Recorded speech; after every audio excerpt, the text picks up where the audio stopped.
নমস্কাৰ জনাইছোঁ বন্ধুসকল সকলোকে অন্য এটি ভিডিঅ'লৈ আৰু আজি আছোঁ তিনিচুকীয়া জিলাৰ আমাৰ তালাপ অঞ্চলৰ এখন বিশেষ বিদ্যালয় বিদ্যালয়খন হৈছে কৰকৰাতলী প্ৰাথমিক বিদ্যালয় আৰু এই বিদ্যালয়খনে বৰ্তমানে ৰূপালী জয়ন্তী বৰ্ষ গঢ়িবলৈ সক্ষম হৈছে। এই বিদ্যালয়খনত উপস্থিত হোৱাৰ এটাই কাৰণ আচলতে যি সময়ত চৰকাৰী খণ্ডৰ বিদ্যালয়সমূহ শিক্ষাৰ মানদণ্ডকে আদি কৰি আন্তঃগাঁথনি বা ছাত্ৰ ছাত্ৰীৰ সংখ্যাকে আৰম্ভ কৰি বিভিন্ন বিষয়ৰ ওপৰত প্ৰশ্ন উঠি আহিছে বা বিভিন্ন চৰকাৰী খণ্ডৰ বিদ্যালয়বিলাক ছাত্ৰ ছাত্ৰীৰ অভাৱৰ বাবে বন্ধ হৈ পৰিছে বহু বিদ্যালয়। আজিও এখন আমি লিষ্ট দেখিছোঁ। ঠিক সেই সময়তে দুশৰেও অধিক ছাত্ৰ ছাত্ৰী এইখন বিদ্যালয়ত আছে আৰু এইখন বিদ্যালয়ৰ আন্তঃগাঁথনি সঁচাই চকুত লগা। এইখন বিদ্যালয়ৰ প্ৰধান শিক্ষকৰ পৰা আৰম্ভ কৰি বিদ্যালয় পৰিচালনা সমিতি আৰু স্থানীয় ৰাইজে খুব ধুনীয়াকৈ বিদ্যালয়খন গঢ় দিয়াত যথেষ্ট কষ্ট কৰিছে আৰু খুব ধুনীয়াকৈ বিদ্যালয়খন গঢ় লৈ উঠিছে। লগতে ইয়াৰ ছাত্ৰ ছাত্ৰীৰ সংখ্যা যদি কওঁ মই প্ৰায় 200ৰ অধিক আৰু খুব ধুনীয়াকৈ এফালে যদি চাই আপোনালোকে দেখিছে শিশু উদ্যান ছাত্ৰ ছাত্ৰীসকলে যাতে আজৰি সময়ত খেলিব পাৰে বা ছাত্ৰ ছাত্ৰীসকলে খুব ধুনীয়াকৈ তেখেতলোকৰ বিকাশৰ বাবে ইয়াত খুব ধুনীয়াকৈ তেখেতলোকে সময় অতিবাহিত কৰিব পাৰে খেলিবৰ বাবে খুব ধুনীয়া ব্যৱস্থা কৰি দিয়া আছে। আৰু বৰ্তমান মোৰ ওচৰত আছে এইখন কৰকৰাতলী প্ৰাথমিক বিদ্যালয়ৰ প্ৰধান শিক্ষক কুমুদ কলিতা ছাৰ নমস্কাৰ জনাইছোঁ। নমস্কাৰ। খুব ধুনীয়া এখন বিদ্যালয় ছাৰ। এইফালৰ পৰা শিশু উদ্যানৰ পৰা আৰম্ভ কৰি মই যদি কওঁ পিছফালৰ টয়লেট চয়লেটৰ পৰা আৰম্ভ কৰি পানীৰ সুব্যৱস্থাৰ পৰা আৰম্ভ কৰি বিদ্যালয় ৱালৰ যিখিনি অংকনৰ পৰা আৰম্ভ কৰি খুব ধুনীয়াকৈ গঢ়ি তুলিছে। কি ক'ব ছাৰ? চাওক, প্ৰথম হ'ল আমাৰ এই গাঁৱত তেতিয়া কোনো শিক্ষানুষ্ঠান নাছিলে। এই শিক্ষানুষ্ঠান নথকাৰ কাৰণে গাঁৱৰ কেইগৰাকীমান বিশিষ্ট ব্যক্তি যেনেকৈ নছিৰ আহমেদ আছিলে, আমাৰ মহম্মদ আলী আছিলে, ফেখৰ হুছেইন, তেওঁলোকৰ প্ৰচেষ্টাত আমি বিদ্যালয় এখন আমি গঢ়িছিলোঁ। সেইখিনি সময়তে আমাৰ বিঅ' ছাৰ যোগেন্দ্ৰ নাথ বৰুৱাদেৱেও আমাৰ যথেষ্ট সহায় কৰিছিলে কথাবিলাকত, অফিচৰ কামবিলাকত। তাৰপিছত তেতিয়াৰ পৰা আমি যিটো উদ্দেশ্য লৈ আমি বিদ্যালয় খুলিছোঁ, কণ ছাত্ৰ ছাত্ৰীসকলৰ শিক্ষা হওক বা ক্ৰীড়া বা সাংস্কৃতিক বা এই সকলো দিশবিলাক আমি মই মানে এটা অধ্যয়ন কৰি তেওঁলোকক মানে কেনেকৈ দিলে ছাত্ৰ ছাত্ৰী বিদ্যালয়খনত বাঢ়িব, সেই লক্ষ্যবিলাক আগত ৰাখি বিদ্যালয়খন যিমান পাৰোঁ চৰকাৰী যিবিলাক আমাৰ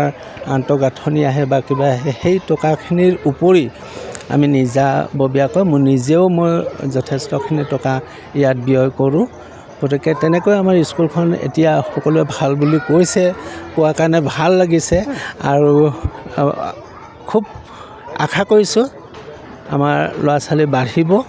আৰু শিক্ষাদানৰ ক্ষেত্ৰতো আগবাঢ়ি যাব। এইখিনিয়ে মই কামনা কৰিছোঁ। আমাৰ যিবিলাক আমাৰ ৰাইজ আছে, ধৰি লওক অভিভাৱকসকলো যদিও শিক্ষিত হাৰটো অলপ কম, তথাপিও তেখেতসকলে কিন্তু যিকোনো সময়তে যিকোনো কামতে তেওঁলোকে সহায় কৰে। আজিও এতিয়া আমাৰ এটা নতুন এছিয়াৰ আহিছে, এডিচনেল ক্লাছৰুম,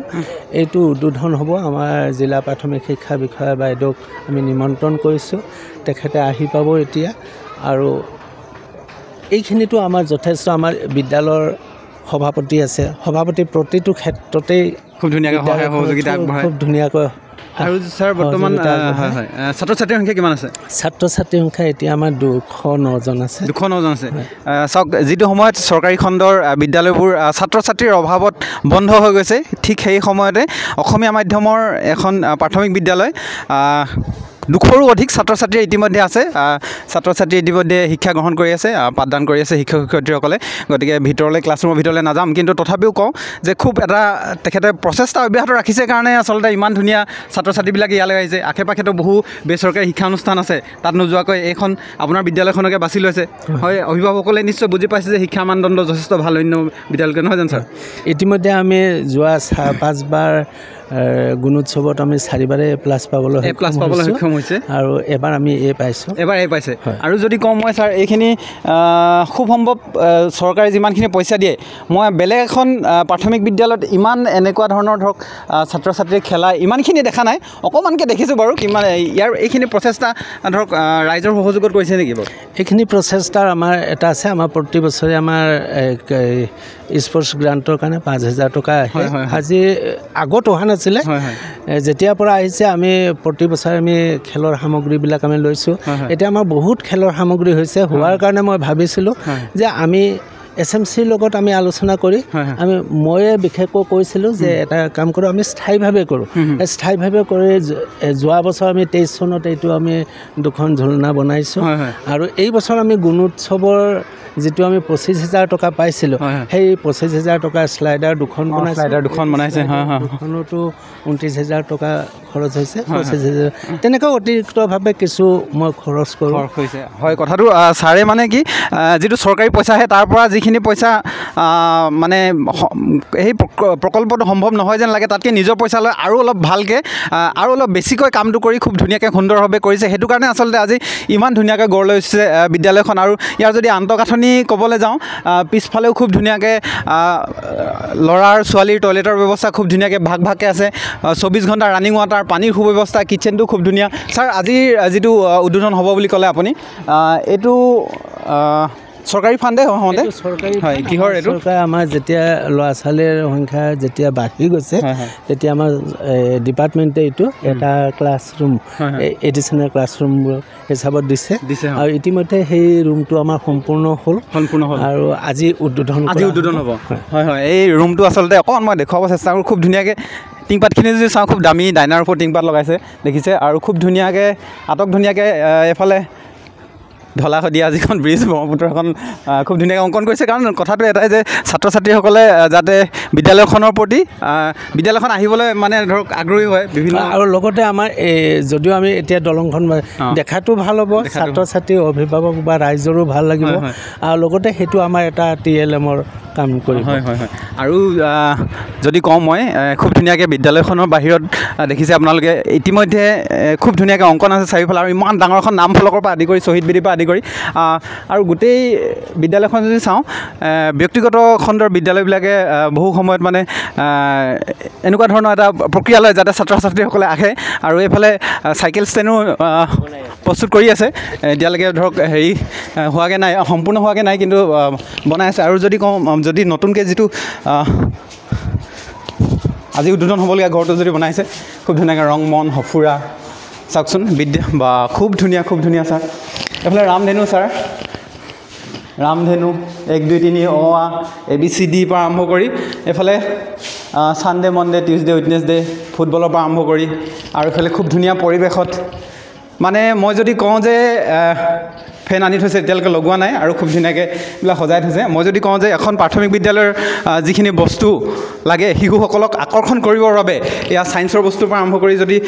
কওঁ ৰঙালাও আপেল আমৰ পৰা আৰম্ভ কৰি বিজ্ঞানৰ কিছুমান বস্তু যঁতৰ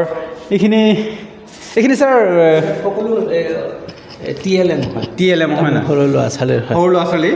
যাতে ছাত্ৰ ছাত্ৰীসকলে আকৰ্ষিত হৈ বিদ্যালয়লৈ খেলিব পাৰে এতিয়া এইটো আমি যদি এইটো কয় এইটো কি হয় তেতিয়া তেওঁলোকে ক'ব যে এইটো এটা বাঘ হয় গতিকে আমি মানে যেতিয়া আমি প্ৰেক্টিকেলি আমি দেখুৱা তেতিয়া তেওঁলোকৰ মনত থাকি যায় লগতে আমি বাঘ বানানটো কৈ দিম তেতিয়া লগতে আখৰ চিনাকি হ'ব আৰু জন্তুটো চিনি পাব ক'ত থাকে হাবিত থাকে পোহনীয়া ঘৰচীয়া গোটেই কথাখিনি বুজাই দিয়া গোটেই বস্তুখিনি বুজাই দিয়া ঠিক তেনেকৈ এই গোটেই ফল মূলৰ পৰা আৰম্ভ কৰি গোটেই বস্তুখিনি মানে এইখিনি আমাৰ ল'ৰা ছোৱালীক নিজে আনিছে গ্ৰীষ্ম বন্ধত তেওঁলোকক যিটো কাম দিছিল তেওঁলোকে এইখিনি নিজে আনিছে গতিকে খুব ধুনীয়াকৈ সুব্যৱস্থাৰে আছে বিদ্যালয়খন অকণমান বিদ্যালয়ৰ পাছফালৰখন অকণমান দেখুৱাবলৈ চেষ্টা কৰোঁ আপোনালোকক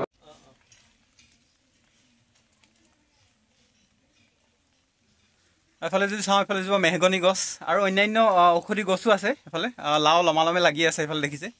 এখন প্ৰাথমিক বিদ্যালয় ইয়াৰ পৰা লাও মানে মধ্যাহ্ন ভোজনৰ বাবে খাবও পাৰিব ল'ৰা ছোৱালীয়ে কৃষি আৰ্হি হিচাপে শিকিব পাৰিব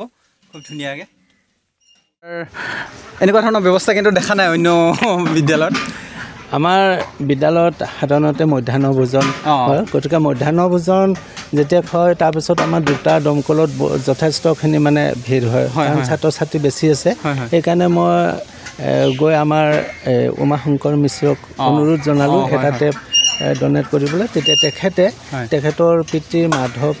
মিশ্ৰৰ সোঁৱৰণত এই 10টা টেপ তেখেতে ডনেট কৰিছে ছাত্ৰ ছাত্ৰীসকলক হাত ধুবৰ কাৰণে খুব ধুনীয়া ব্যৱস্থা আৰু যদি কওঁ বিদ্যালয়খনৰ খুব ধুনীয়াকৈ চাৰিওফালে বাউণ্ডেৰী ব্যৱস্থা আছে আৰু এইফালে ছাৰ ছাত্ৰ ছাত্ৰী মানে খুব ধুনীয়াকৈ ছাত্ৰ আৰু ছাত্ৰীৰ বাবে বেলেগ বেলেগকৈ আছে এই দুটা কিন্তু আমাৰ সেইটো পঞ্চায়তে দিছিলে আগত তাৰপিছত এইটো আমাৰ চৰকাৰৰ ৯৫,০০০ টকাৰে আমাৰ ছোৱালীৰ টয়লেটটো আমাৰ বনোৱা হৈছিলে যদি কওঁ মই আন্তঃগাঁথনিৰ কথাটো কৈ আছোঁ যে ছাত্ৰ ছাত্ৰীবিলাকৰ ছাত্ৰ আৰু ছাত্ৰীৰ বাবে বিশেষকৈ বেলেগকৈ টয়লেটৰ ব্যৱস্থা আছে আৰু যদি যিখিনি বস্তু মই আপোনালোকক দেখুৱাইছোঁ নেদেখুৱালেও হয় বুলি ভাবিব আপোনালোকে কিন্তু এখন চৰকাৰী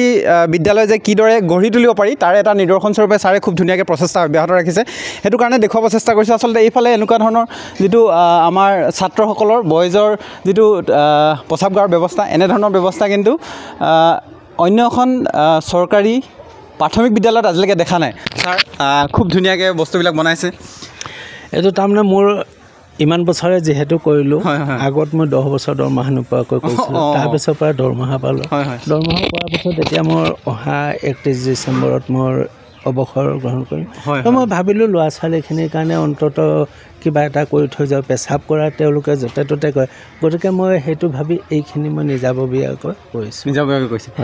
ছাৰে কৈছে যে খুব কম দিনৰ ভিতৰতে ছাৰে অৱসৰ ল'ব কিন্তু তথাপিও চাওক শিক্ষানুষ্ঠানৰ প্ৰতি মৰম আৰু তেখেতৰ দায়বদ্ধতা খুব ধুনীয়াকৈ প্ৰকাশ পাইছে আন্তঃগাঁথনি কিদৰে জিলিকি উঠিছে আৰু অন্যান্য দিশৰ ওপৰতো ছাত্ৰ ছাত্ৰীসকল যাতে বিদ্যালয়লৈ আহে প্ৰায় 200ৰো অধিক ছাত্ৰ ছাত্ৰী ইতিমধ্যে ইয়াত আছেই আৰু সেই গোটেই প্ৰচেষ্টাখিনি ছাৰে খুব সুন্দৰভাৱে আগবঢ়াই নিছে তাৰ বাবে আমি স্থানীয় বাসিন্দা হিচাপে ছাৰলৈ আন্তৰিক ধন্যবাদ জ্ঞাপন কৰিছোঁ ছাৰ ধন্যবাদ হয় গতিকে আজিৰ ভিডিঅ'টো ইমানখিনি আছিলে এখনো হৈছে কৰকৰাতলী প্ৰাথমিক বিদ্যালয় আমাৰ তিনিচুকীয়া জিলাৰ তালাপ অঞ্চলৰ গতিকে আপোনালোকেও আপোনাৰ স্থানীয়